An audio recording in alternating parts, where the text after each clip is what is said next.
আসসালামু আলাইকুম ওরহমতুল্লাহ। সবাইকে চলে আসলাম আজকে আমাদের সেই ঐতিহাসিক লেয়ার মুরগির বাচ্চা ও দেশি মুরগির বাচ্চার 50তম দিনের আপডেট নিয়ে। আলহামদুলিল্লাহ, আপনারা দেখতে পারতেছেন যে ওরা এখন মুক্ত স্বাধীন, ওরা এখন সবুজ ঘাসের জমিতে ছাড়া এবং ওরা সবুজ ঘাস খাচ্ছে। দেখেন মাশাআল্লাহ, ওরা কত সুন্দর করে ঘোরাঘুরি করছে। আর আজকে ওদের বয়স 50 দিন। দেখেন মাশাআল্লাহ, মা সহ মুরগির বাচ্চা লালন পালন করে আমারগুলো আমি কত বড় করে ফেললাম, আর আমার এত ঝামেলাও হয় নাই। আর আপনারা কত ঝামেলায় যান, ব্রুডিং সিস্টেমে পালেন, ইনকিউবেটরে বাচ্চা ফুটান, এত ঝামেলায় যাওয়ার দরকার আছে? আপনারা নিশ্চিন্তে মায়ের সাথে মুরগির বাচ্চা ফুটাবেন, কোনো টেনশনই নাই। আর ব্রুডিং সিস্টেমে পালবেন, ইনকিউবেটরে পালবেন, অনেক টেনশন। কারেন্ট চলে গেলেই, মোট কথা কি, কারেন্টটা চলে গেলেই আপনাদের টেনশন বেড়ে যাবে। আর এইভাবে মা সহ মুরগির বাচ্চা পালেন, আপনার কোনো টেনশনই নাই। ঘূর্ণিঝড় হোক, ঝড় বৃষ্টি হোক, তুফান হোক, রোদ হোক, মানে যা হোক, আবহাওয়া ভালো হোক খারাপ হোক, কোনো টেনশন নাই। ওর মা ওর মুরগির বাচ্চাকে সঠিক সময়ে টেক কেয়ার করবে। আপনারও কোনো টেনশন করা লাগবে না। আপনি শুধুমাত্র ওদেরকে সঠিক একটা বাসস্থান দিবেন, ওদের কোন পরিবেশে বড় করবেন, ওদের সঠিক একটা ম্যানেজমেন্ট দিবেন, এতটুকুই। আলহামদুলিল্লাহ, দেখেন আমার মুরগির বাচ্চাগুলো সাইজ কত বড় হয়েছে। দেখেন আমি একদিন থেকে আজকে 50তম দিন পর্যন্ত ওদেরকে পালন করলাম। ওদের সাইজ, ওদের কালার মাশাআল্লাহ অনেক সুন্দর হয়েছে, অনেক। আপনারা নিশ্চিন্তে মায়ের নিচে মুরগির বাচ্চা ফোটাবেন। আর আপনারা সেই ব্রুডিং সিস্টেমে পারলেও তো সেই মেডিসিনই লাগান, আর ব্রুডিং সিস্টেমের মেডিসিন আরও বেশি লাগে। আর এই পদ্ধতিতে পারলে মেডিসিন কোস্ট বা খরচ আরও কম লাগে। আশা করি বুঝতে পারছেন যারা বুঝার। আপনারা শুধু নিশ্চিন্তে মুরগির বাচ্চা ফোটাবেন আর আমার আগের ভিডিওগুলো দেখে নেবেন, ইনশাল্লাহ আপনারা সম্পূর্ণ প্রশিক্ষণ পেয়ে যাবেন।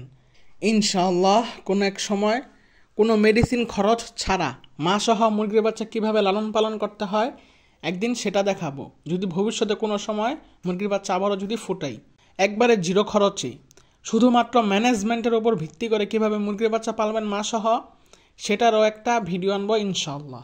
কোনো মেডিসিনও লাগবে না। বাচ্চা যদি সুস্থভাবে ফুটে, বাচ্চা যদি বড় সাইজের হয়, বাচ্চা যদি দেখেন যে বাচ্চা যেদিন ফুটছে সেদিনই তো দেখবেন যে কোন বাচ্চা কীরকম।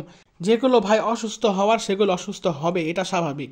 যেটা অসুস্থ বাচ্চা সেটা ছোটোকালে অসুস্থ হবে, যেটা সুস্থ বাচ্চা সেটার কখনো ইনশাল্লাহ অসুস্থ হবে না, যদি ভ্যাকসিন আর মেডিসিন যদি সঠিক সময় দিতে পারেন। ইনশাল্লাহ কোনো একদিন সম্পূর্ণ মেডিসিন খরচ ছাড়া একবারে জিরো খরচে মুরগির বাচ্চা কীভাবে পালবেন সেটার একটা ভিডিও আনবো ইনশাআল্লাহ। আপনারা যদি চান কমেন্ট করে জানাবেন।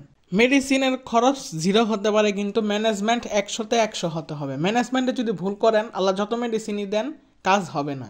ওদেরকে শুধু সঠিক পরিবেশ আর সঠিক বাসস্থানটা দিতে হবে। আচ্ছা, এই কথা গেল বাদ।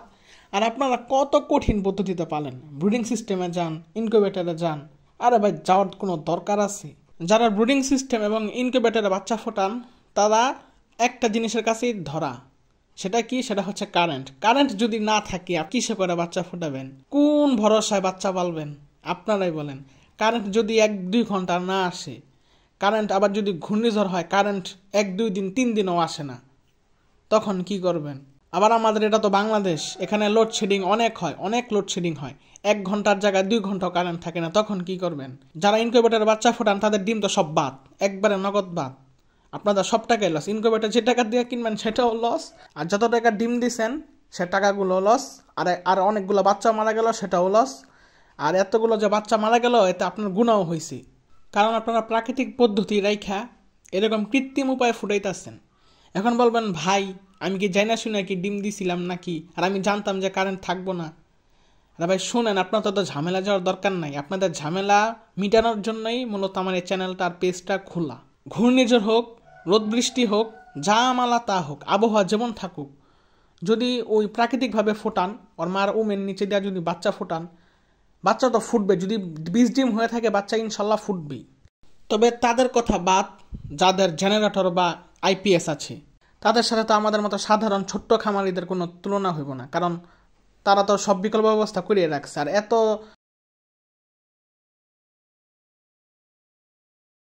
এত বিকল্প ব্যবস্থা আমরা কেমনে করুম? আমরা ডিমও কিনবো। যাদের দেশি মুরগি আছে তারা তো দেশি মুরগি ডিমই দেন। এক একটা ডিমের দামও তো 20 টাকা করে। আপনারা যদি এগুলো বিক্রিও করতেন তাও লাভ হইতো। এখন ইনকিউবেটরে দিতেছেন, আবার হ্যাচিং রেট যদি আবার আশা স্বরূপ না পান, তখন কি করবেন? কথাগুলো শুধু তাদের জন্যই যারা কষ্ট করে টাকা জমিয়ে ইনকিউবেটর কিনেন। এত কষ্ট করে ইনকিউবেটর কিনলেন, যদি কারেন্টে যদি সমস্যা হয় তাহলে আপনার ইনকিউবেটর কিনে কোনো লাভ হলো? কোনো লাভ হয় নাই। আমাদের মতো ছোট্ট খামারিদের পক্ষে ইনকিউবেটর কেনারই তো সামর্থ্য থাকে না, তার মধ্যে আবার আইপিএস জেনারেটর কিনবো আমরা। হ্যাঁ, যারা যারা বলেন যে ইনকিউবেটরে বাচ্চা ফোটানোর জন্য আমরা আইপিএস পর্যন্ত কিনবো বা জেনারেটর পর্যন্ত কিনবো, তাদেরকে বলছি ভাই আপনারা এত টাকা খরচ করতেছেন, সে অনুযায়ী কি লাভ বের করতে পারবেন? আচ্ছা ভাই, তাহলে এই কথা বাদ। তারপর আরেকটা কথা হচ্ছে, ওই ব্রুডিং সিস্টেমের মুরগির বাচ্চা আর এই প্রাকৃতিকভাবে মুরগির বাচ্চা পালন, এই যে আমি যে মা সহ মুরগির বাচ্চা পালন করতেছি, এই মুরগির বাচ্চাগুলো ওই ব্রুডিং সিস্টেমের মুরগির বাচ্চা আর এই মুরগির বাচ্চার মধ্যে আকাশ পাতাল তফাৎ। ওই ব্রুডিং সিস্টেমের মুরগির বাচ্চা রোগ প্রতিরোধ ক্ষমতা আর এই মুরগির বাচ্চা রোগ প্রতিরোধ ক্ষমতা আকাশ পাতাল তফাৎ, আকাশ পাতাল তফাৎ। আমাদের এই মুরগির বাচ্চাগুলো সব পরিবেশেই মানানসই, ওকে যে কোনো পরিবেশে এখন রাখতে পারবেন। শুধুমাত্র ওই যে 1 মাস খাঁচায় আটকিয়ে রাখছিলাম এতটুকুই, এখন ওদেরকে সম্পূর্ণভাবে ছেড়ে দিয়েছি। এখন ওরা প্রকৃতির সাথে কিভাবে লড়াই করে বেঁচে থাকতে হয়, প্রকৃতিতে যে ওদের অনেক খাবার আছে, এখন ওরা সেটার ট্রেনিং নিচ্ছে ওর মার থেকে। আর এই যে দেখেন মা সহ মুরগির বাচ্চা পাললে কত লাভ, আপনার কারেন্ট বিল বাঁচতাছে, আপনার তান্নাও কমতাছে, আপনার ঝামেলাও কমতাছে, আপনার বারবার যে চেক দেওয়া লাগতাছে না যে ডিম ঘুরাই দেয়, তারপরে আর্দ্রতা ঠিক আছে কিনা, তাপমাত্রা ঠিক আছে কিনা, তারপরে কারেন্ট চলে গেলে তো আরেক ঝামেলা, টেনশন। আর এভাবে পালন দেখেন কোনো ঝামেলা নাই, কোনো তান্না নাই। শুধুমাত্র 4 দিন পরে ডিম চেক করবেন, কোন ডিমে বাচ্চা হয়েছে সেগুলো রেখে দিবেন, যে ডিমে বাচ্চা হয় না সেগুলো খেয়ে ফেলবেন, সেগুলো খাওয়া যাবে। 4-5 দিনের পরের ডিম আর খেতে পারবেন না। দেখেন এখানে আপনাদের একটা লাভের অ্যামাউন্ট বের করে দিচ্ছি, আপনাদের কারেন্ট বিল বাঁচতেছে, প্লাস আপনাদের যে একটা মানসিক একটা তান্না ঝামেলা, যে একটু পর যা চেক দিতে হয়, যে কোন ডিম ঘুরাই দিতে হয়, আর্দ্রতা ঠিক আছে কিনা, তাপমাত্রা ঠিক আছে কিনা, এগুলো যে একটা তান্না ঝামেলা, এগুলো থেকেও বেঁচে যাচ্ছেন এভাবে যদি পালেন। আর এই মা সহ মুরগির বাচ্চা অর্থাৎ প্রাকৃতিকভাবে যে মুরগির বাচ্চা আমাদের এগুলো বড় হলো, এগুলো এখন সব পরিবেশে মানানসই। কারণ ওই লাইটের মুরগির বাচ্চা যেগুলো ব্রিডিং সিস্টেমে পালন করা হয়, ওদের একটা ভরসা কি লাইট, ওদের একটা ভরসাই কি লাইট।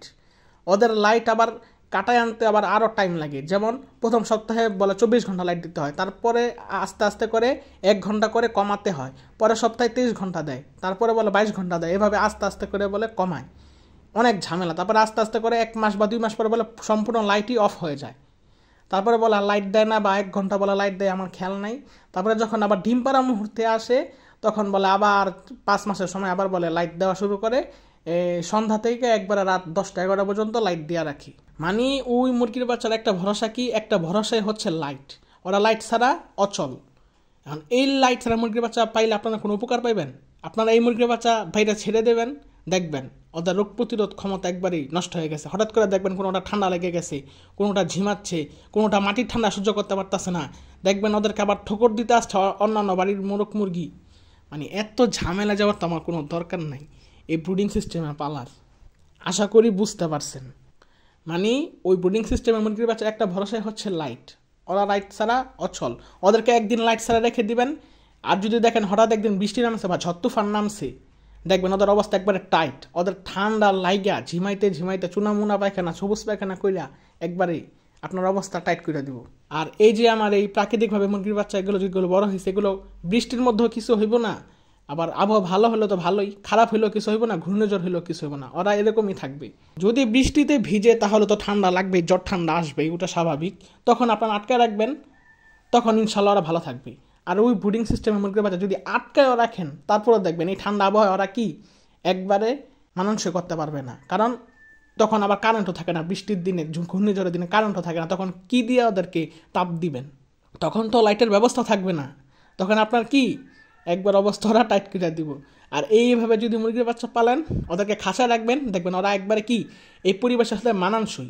আর ওরা লাইট ছাড়া কোনো পরিবেশের সাথে মানানসই হতে পারে না ব্রুডিং সিস্টেমের মুরগির বাচ্চা। আর এই প্রাকৃতিকভাবে মুরগির বাচ্চা এগুলো সব পরিবেশের সাথে মানানসই। আশা করি এবার বুঝতে পারছেন যে ব্রুডিং সিস্টেমে মুরগির বাচ্চা রোগ প্রতিরোধ ক্ষমতা আর এই প্রাকৃতিকভাবে মুরগির বাচ্চা পালনের রোগ প্রতিরোধ ক্ষমতা একরকম নয়, দুটার আকাশ পাতাল তফাৎ আছে। আর শেষ একটা কারণ, যে কারণটা একবার উল্লেখযোগ্য একটা কারণ, এই প্রাকৃতিকভাবে মুরগির বাচ্চা যদি ফোটান, এই মুরগির বাচ্চাগুলো ওর মা যা করবে বাচ্চারা তাই শিখবে।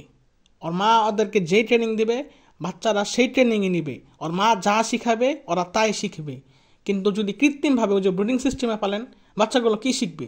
ওদের মা কোথায়? ওদের অভিভাবক কোথায়? ওদেরকে শিখাবে কে?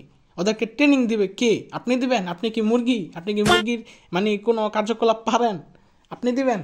আশা করি সবাই বুঝতে পারছেন যে ব্রুডিং সিস্টেমে মুরগির বাচ্চা রোগ প্রতিরোধ ক্ষমতা আর এই প্রাকৃতিকভাবে বড় করা এই মুরগির বাচ্চাগুলো রোগ প্রতিরোধ ক্ষমতা এক না, আকাশ পাতাল তফাৎ।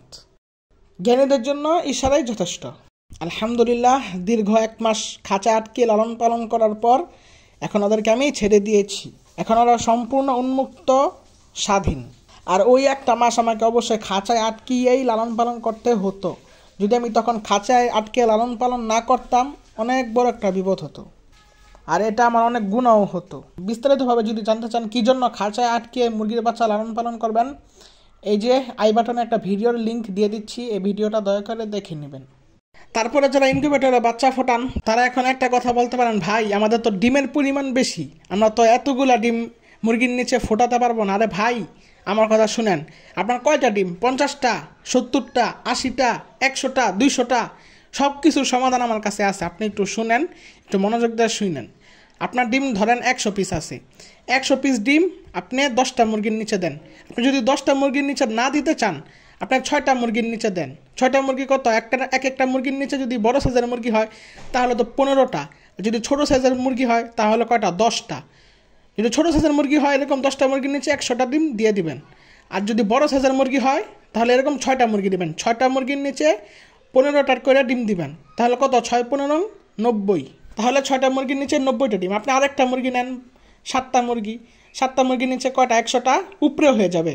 আর যদি আরও বড় সাইজের মুরগি হয়, পাহাড়ি মুরগি বা হিলি চিকেন, যে নামে চিনেন, সেই মুরগি যদি হয়, সেই মুরগির নিচে আপনারা 20-22টা ডিমও দিতে পারবেন। তাহলে সেরকম 5টা মুরগি হলে আপনারা 100টা ডিম ফোটাতে পারবেন। এখন আপনার ডিমের পরিমাণ অনুযায়ী আপনার মুরগির সংখ্যা বাড়াবেন। তারপরে কেউ বলতে পারেন যে একটা মুরগি কি 15টা বাচ্চা মানে টেক কেয়ার করতে পারবে কি না? তাদেরকে বলতে সে যে আমার ঝুটিওয়ালা সুন্দরী কিন্তু মাঝারি সাইজের মুরগি, কিন্তু একবারে ছোটও না একবারে বড় সাইজের মুরগিও না, ওই কিন্তু মাঝারি। ওই কিন্তু 14টা বাচ্চা বড় করছে, আমি ধরলাম 15টা বাচ্চাই, তো 15টা বাচ্চা তো সুন্দরভাবে বড় করছে। শুধুমাত্র একটা বাচ্চা শুধু মারা গেছিলো, একবার সুস্থ বাচ্চা। কী জন্য মারা গেছে আমিও জানি না, সম্ভবত আল্লাহ পরীক্ষা নিছে, এটা স্যার আর কিছু বলার নাই। কিন্তু ওই তো কী সুন্দর করে 15টা বাচ্চাই বড় করলো। তারপর এখন আসি বাচ্চা ফুটার পর কি করবেন। ধরলাম আপনি 7টা মুরগি উমে বসাইছেন, এখন এই 7টা মুরগিরই বাচ্চা ফুটছে 15টা কইরা। এখন আপনি খাঁচা সিস্টেমে পালতে পারেন, আবার লিটার সিস্টেমও পালতে পারেন, কোনো অসুবিধা নাই। লিটার সিস্টেমে পাললে আপনারা কি করবেন, ধানের তুষ বা কাঠের গুঁড়া যেটা সেটা দিবেন না, সেটা দিবেনই না, এটা আমার সম্পূর্ণ আমার ব্যক্তিগত মতামত। আপনারা ছাই দিবেন, আর ছাই 10 গ্রাম অ্যাভেলেবেল। আর আমি এই ছাইগুলো 2-3 দিন পর পর সম্পূর্ণরূপে এই ছাইগুলো ফেলে দেই, আবার নতুন করে ছাই দেই। আর ধানের তুষ, কাঠের গুঁড়া বা কাঠের ভুসির এগুলো একটা ঝামেলা কি, এগুলো অর্ধেক অর্ধেক করে চেঞ্জ করতে হয়। আর এই ধানের তুষ, কাঠের গুঁড়া বা কাঠের ভুসিতে মুরগির বাচ্চার করাইজা, এমনকি বড় মুরগিরও হতে পারে, করাইজা হতে পারে, ঠান্ডার সমস্যা হতে পারে, যে কোনো টাইমে এগুলা সমস্যা হয়ে যেতে পারে। আর ছাই দিলে কি, ছাই দিলে ওদের কোনো সমস্যা হয় না। ওরা যদি ছাই খেয়েও ফেলে, ওরা ছাই দিয়ে গোসল করে, এই ছাই ওদের চোখে যায়, নাকে যায়, কত কিছু করে, কিন্তু আমি সম্পূর্ণভাবে দেখেছি, কোনো ওদের অসুবিধা হয় না। আমি এবারই নতুন ফুটাইছি তা না, আমি তো আগেও ফুটাইছি, তখন আমি চ্যানেল বা পেজ এগুলো কিছুই খুলি নাই। ওরা ছাইতেই সবচেয়ে বেশি নিরাপদ থাকে, ওদের কোনো ঠান্ডার কোনো সমস্যাই থাকে না। যদি আপনারা লিটারে পালতে চান, আপনারা লিটার হিসেবে ছাই দিবেন, কোনো ধানের তুষ বা কাঠের ভুসি দিবেন না, এগুলো আবার টাকা দিয়েও কিনতে হয়। আর ছাই 10 গ্রাম অ্যাভেলেবেল। আপনার যদি পর্যাপ্ত পরিমাণে ছাই না হয়, আপনি পাশের বাড়ির বা পাশের গ্রামে বা আপনার পুরো পাড়ার ছাই সংগ্রহ করেন, কোনো তো অসুবিধা নেই, একবারে তো বিনামূল্যেই। আচ্ছা, তাহলে এখন লিটারের কথা গেল, লিটার হিসেবে আপনারা অবশ্যই ছাই ব্যবহার করবেন। আচ্ছা, এখন আসি খাঁচার প্রসঙ্গে। এখন 7টা মুরগির জন্য 7টা খাঁচাই লাগবে। এখন আপনারা বলতে পারেন, ভাই শুরুতে যদি এত টাকা ইনভেস্ট করি তাহলে আমাদের লাভ কী থাকবে? আরে ভাই শুনেন, আপনি যদি ব্রুডিং সিস্টেমে পালেন সেখানেও তো এত টাকাই লাগবে, সেখানে লাইট খরচ আছে, বিদ্যুৎ বিল আছে, ব্রুডার যেটা মেন ব্রুডার, আর্দ্রতা তাপমাত্রা মাপে ওটারও তো একটা খরচ আছে, টিন দেওয়া বেড়া দেন, সেই টিন কিনতে হয়, ধানের তুষ কিনতে হয়। তারপরে যদি আবার কারেন্ট না থাকে তাহলে বাচ্চাও তো মারা যেতে পারে, সেখানেও তো একটা লস হবে, বাচ্চা ঠান্ডার অভাবে অবশ্যই মারা যাবে যদি কারেন্ট না থাকে। ব্রুডিংয়ে তো আরও খরচ। 7টা খাঁচা কত নিবে? আমি যেই খাঁচার মধ্যে পালছি, এই যে মুরগির বাচ্চা পালন প্রশিক্ষণের প্রথম পর্বটা, ওই যে গলাশিলা সুন্দরী আর কালো সুন্দরী যেই খাঁচা ছিল, গলাশিলা সুন্দরী যেই খাঁচাটাই ছিল, সেই খাঁচার সাইজের এরকম খাঁচা কিনবেন। সেই খাঁচার দাম হচ্ছে 400 টাকা। জায়গা ভেদে, অবস্থান ভেদে দাম ভিন্ন ভিন্ন থাকতে পারে, 400 থেকে 450, মিনিমাম 400, সর্বোচ্চ 450। তাহলে 7টা খাঁচা কত নিবে? 3000, ধরলাম 3000ই। তাহলে 3000 টাকার খাঁচা কিনলেন। খাঁচা তো এমন তো যে না যে খাঁচা একবার ব্যবহার করার পরই এটা ডাস্টবিনে ফেলে দিবেন। খাঁচা তো একবার যদি কিনেন, খাঁচাটা যদি সুন্দর করে রং করে রাখতে পারেন, খাঁচাটা যদি একটু যত্ন করেন, খাঁচাটা একটু যদি সুন্দরভাবে রক্ষণাবেক্ষণ করেন, তাহলে এই খাঁচাটা তো মিনিমাম 2 থেকে 3 বছর তো যাবেই। এই যে আমার এই খাঁচাটার বয়স একটু, যেটা ওই যে গলাশিলা সুন্দরী যে বাচ্চাটা যেই খাঁচার মধ্যে ছিল, ওই খাঁচাটার বয়সই এখন 1 বছর। আর অবশ্যই সিঙ্গেল এই খাঁচাগুলোর দাম একটু বেশি। আপনারা যদি এই সিঙ্গেল খাঁচা না কিনে একবারে যদি 6 খোপের একটা খাঁচা কিনেন, সেগুলোর দাম আবার একটু কম পড়বে। তবে সেগুলো তো এক জায়গায় ফিটিং করে রাখতে হবে। আর সিঙ্গেল খাঁচা তো যে কোনো জায়গায় নিয়ে যেতে পারবেন। যেমন আমি এই যে সিঙ্গেল খাঁচাগুলো কেনার মূল উদ্দেশ্য হচ্ছে, এই সিঙ্গেল খাঁচা করে আমি আমার মুরগিগুলোকে সবুজ ঘাসের মধ্যে নিয়ে যাই। যখন ওরা ছোট থাকে, যখন 10-15 দিন বয়স হয়, তখন আমি আস্তে আস্তে ওদেরকে মাটির সাথে অ্যাডজাস্ট করি, কারণ মাটির একটা ঠান্ডা আছে। তখন আস্তে আস্তে করে নিয়ে যাই। তারপর আবার ওদেরকে রোদে দিই সকালবেলা, কারণ সকালকার রোদে অবশ্যই ভিটামিন ডি আছে। মানে সিঙ্গেল খাঁচার এই একটা সুবিধা, এই জন্য আপনারা সিঙ্গেল খাঁচা কেনার চেষ্টা করবেন। আর যারা ঢাকা শহরে থাকেন, সেখানে তো আর এরকম খোলা জমি নেই, সেখানে আপনার অবশ্যই তাহলে কবুতরের মতন এই 6 খোপের খাঁচা কিনবেন। সেখানে এরকম 6 খোপের খাঁচা কিনবেন, সেখানে আপনার মুরগির বাচ্চাগুলো পালবেন। আর যারা গ্রামে থাকেন তারা অবশ্যই সিঙ্গেল খাঁচা কিনবেন, সেগুলো নিয়ে এই ঘাসের জমিতে যাবেন। আমি 15তম দিন থেকে ওদেরকে ঘাসের জমিতে নেওয়া স্টার্ট করছিলাম, তখন থেকে আমি ওদেরকে আস্তে আস্তে অ্যাডজাস্ট করাইতেছিলাম। যখন নতুন নিছি তখন ওরা আস্তে আস্তে সবুজ ঘাসের মধ্যে ঠোকর দিছে, আস্তে আস্তে একটু গোসল করার চেষ্টা করছে। তারপর আমি ওর মাকে ছেড়ে দিছি, ওর মা আরামসে গোসল করছে, ওর মাও একটু শান্তি পেলো। বাচ্চাগুলো আস্তে আস্তে ওর মার দেখা দেখি গোসলটা শিখে গেল। এভাবে আস্তে আস্তে ওরা কীভাবে প্রকৃতির সাথে বেঁচে থাকতে হয়, এভাবেই আস্তে আস্তে ওরা ছোটো থেকেই ট্রেনিং পায়। এই সিঙ্গেল খাঁচার এটাই একটা সুবিধা, যে কোনো সময় ওদেরকে রোদে রাখতে পারবেন, যে কোনো সময় ওদেরকে সবুজ ঘাসে নিয়ে যেতে পারবেন। ওর মা একটু গোসল করে, ওর মা তো ছেড়ে দিল কোথায় যাবে না, বাচ্চা টানে তো সেখানে থাকবে, আরামসে গোসল করবে। দেখবেন আরামসে গোসল করতেছে ওর মা, 1 ঘন্টা লাগাই দিব গোসল করতে করতে। আর বাচ্চারাও দেখবেন গোসল করতেছে। এভাবে আস্তে আস্তে প্রত্যেক দিন একটু একটু করে শেখাবেন। আর লিটার সিস্টেমে গেল, খাঁচা সিস্টেমে গেল। এখন আবার একটা সিস্টেম আছে, যারা গ্রামে থাকেন শুধুমাত্র তাদের জন্য। আপনারা একটা ঘাসের জমিতে, যেখানে অর্ধেক ছায়া অর্ধেক রোদ থাকে, এরকম এক জায়গায় মশারি টানাবেন। মশারি টানিয়ে সেখানে আপনার মুরগির বাচ্চা ছেড়ে দিতে পারেন। সেখানে যদি ছেড়ে দেন, ওরা ছোটোকাল থেকে একবারে মাটির সাথে অ্যাডজাস্ট, ওদের কোনো সমস্যা হবে না। যদি একবারে ছোটো থেকে করতে হবে, একবারে 0 দিন বয়স থেকে একবারে ওখানে রাখতে হবে। তারপরে যখন 1 মাস হয়ে যাবে তখন মশারি খুলে ওদেরকে ছেড়ে দিবেন। আচ্ছা, এখন গেলে এগুলোর কথা। এখন হচ্ছে ছাড়ার বিষয়। 1টা মাস দীর্ঘদিন ওদেরকে আটকে রাখার পর যখন ছাড়বেন, একটা মুরগির সাথে যখন 15টা করে বাচ্চা থাকবো, সবাই একটা মুখ লাগবো, সবাই হা করে তাকায় থাকবো, বলবো আল্লাহ রে এত বাচ্চা, এ লাগলো নি একটা বদনজর। এই বদনজরের কারণে আমাদের বেশিরভাগ মানুষের মুরগির বাচ্চা মারা যায়। সবাই বলে ভাই এতদিন পালন করলাম ভালো সুস্থ, হঠাৎ করে সুস্থ একটা বাচ্চা মারা গেল। কারণ কি? কারণ ওই যে যখন 1 মাস বয়স হয় তখন ওদের নতুন নতুন পালক গজায়, আস্তে আস্তে বড় হয় অনেক। যেগুলো মোরগ হয় সেগুলো অনেক সুন্দর হয়, আবার যেগুলো মুরগি হয় সেগুলো অনেক সুন্দর হয়। তো বিশেষ করে যেগুলো সুন্দর মুরগির বাচ্চা হয় সেগুলো আগে মারা যায়, কারণ ওগুলারই বেশিরভাগ বদনজর লাগে। আর এই বদনজরের কারণে আমাদের বেশিরভাগ মানুষের মুরগির বাচ্চা মারা যায়। তাহলে কিভাবে ছাড়বেন এখন আমি সেটা বলে দিচ্ছি। আপনারা 7টা মুরগিতে বাচ্চা ফুটাইছেন, একটা একটা করে মুরগি ছাড়বেন, একটা একটা করে। যে আজকে এটা ছাড়লেন, আগামীকালকে ওইটা, বা 2 দিন পর পর এটা, বা 5 দিন পর পর এটা, এভাবে আস্তে আস্তে করে ছাড়বেন, যেন মানুষের মুখটা না লাগতে পারে। সব কিছু চিকিৎসা দেওয়া হয় না, সব কিছু মেডিসিন দিয়ে সারানো যায় না। এই বদনজরের চিকিৎসা কি? এই বদনজরের চিকিৎসা রাসূলুল্লাহ সাল্লাল্লাহু আলাইহি সাল্লাম 1400 বছর আগেই বলে গেছেন। আপনি আপনার মুরগির বাচ্চাকে সকালে বিকালে সূরা নাস, সূরা ফালাক, সূরা ফাতিহা, এই 3টা সূরা, প্রত্যেকটা সূরা 3 বার করে পরে আপনার মুরগির বাচ্চাগুলোকে ফু দিয়ে দিবেন।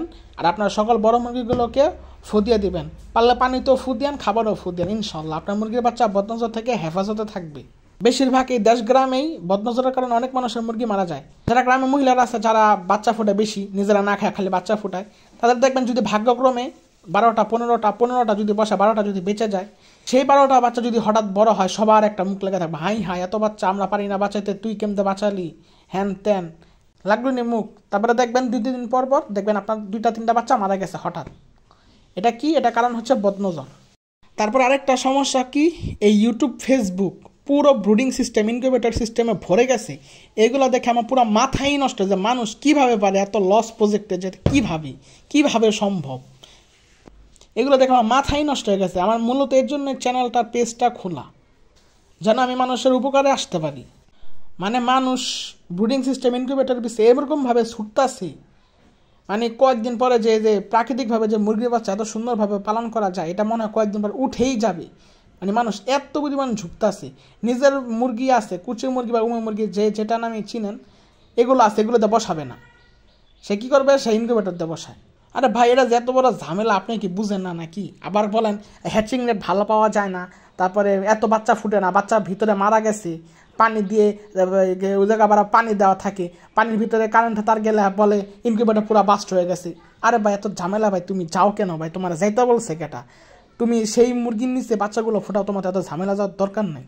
বিদ্যুৎ বেশি ব্যবহার করবেন না, কারণ বিদ্যুতের অপচয় আমাদের রোধ করা উচিত। আমাদের বাংলাদেশে এভাবেই অনেক লোডশেডিং হয়। যদি আপনারা এত বিদ্যুৎ ব্যবহার করেন তাহলে এটা দেশের অর্থনীতিতে মারাত্মক একটা প্রভাব ফেলবে। যত পারবেন বিদ্যুৎ কম ব্যবহার করার চেষ্টা করবেন। আর এই যে প্রাকৃতিকভাবে যে মুরগির বাচ্চা পালন করা, এটা অবশ্যই আপনারা আবার শুরু করবেন। ব্রুডিং সিস্টেম, ইনকিউবেটরগুলো যা আছে এগুলো থাক, এগুলো যদি বিপদের সময় কাজে লাগাতে পারেন এগুলো রেখে দেন। আপনারা এখন আবার নতুন করে এইভাবে প্রাকৃতিকভাবে বাচ্চা ফোটান, প্রাকৃতিকভাবে বাচ্চা বড় করেন, 1 মাস খাঁচা আটকিয়ে লালন পালন করবেন, তারপর 1 মাস পরে ছেড়ে দিবেন। এতক্ষণ যে এত বড় একটা পারমাণবিক যুদ্ধ হয়ে গেল, এই যুদ্ধে জয় কে হলো? এই যুদ্ধে অবশ্যই জয় হয়েছে প্রাকৃতিকভাবে মুরগির বাচ্চা ফোটানো এবং এগুলো লালন পালন করা। যারা এতক্ষণ এত বড় একটা ভিডিও দেখলেন তারা আশা করি বুঝতে পারছেন। আমি অনেকভাবে বোঝানোর চেষ্টা করছি, আমি তাও সংক্ষেপে বলার চেষ্টা করছি। যদি আরও বিস্তারিতভাবে বলতাম আরও লং হইতো, মনে হয় 1 ঘন্টা লেগে যেত। এখন প্রায় 20 মিনিটের উপরে হয়ে গেছে। যারা এতক্ষণ ধৈর্য ধরে ভিডিওটা দেখছেন তাদেরকে অসংখ্য ধন্যবাদ, জাযাকাল্লাহু খাইরান। আশা করি যে সবাই বুঝতে পারছেন যে প্রাকৃতিকভাবে মুরগির বাচ্চা লালন পালন করলেই আপনারা লাভবান হতে পারবেন। আর যারা আজকে নতুন এই ভিডিওটা দেখতেছেন তাদেরকে বলে দিচ্ছি, যদি আপনারা এই যে ঝুটিওয়ালা সুন্দরী মুরগির নিচে যে বাচ্চাগুলো ফুটাইছি এগুলো যদি না দেখে থাকেন, আপনারা প্লে লিস্টে গিয়ে লেখা আছে ঝুটিওয়ালা সুন্দরীর লেয়ার মুরগির বাচ্চা পালন, সেই প্লে লিস্টের সবগুলো ভিডিও দেখে নেবেন। আশা করি ওখানে আমি বিস্তারিতভাবে আলোচনা করেছি। আর অবশ্যই ডেসক্রিপশন বক্সেও লিঙ্ক দেওয়া থাকবে। যদি আরও কিছু জানতে চান, আরও কিছু বলতে পারবো, তাহলে আজকের মতো এখানে ভিডিওটা শেষ করছি। আসসালামু আলাইকুম।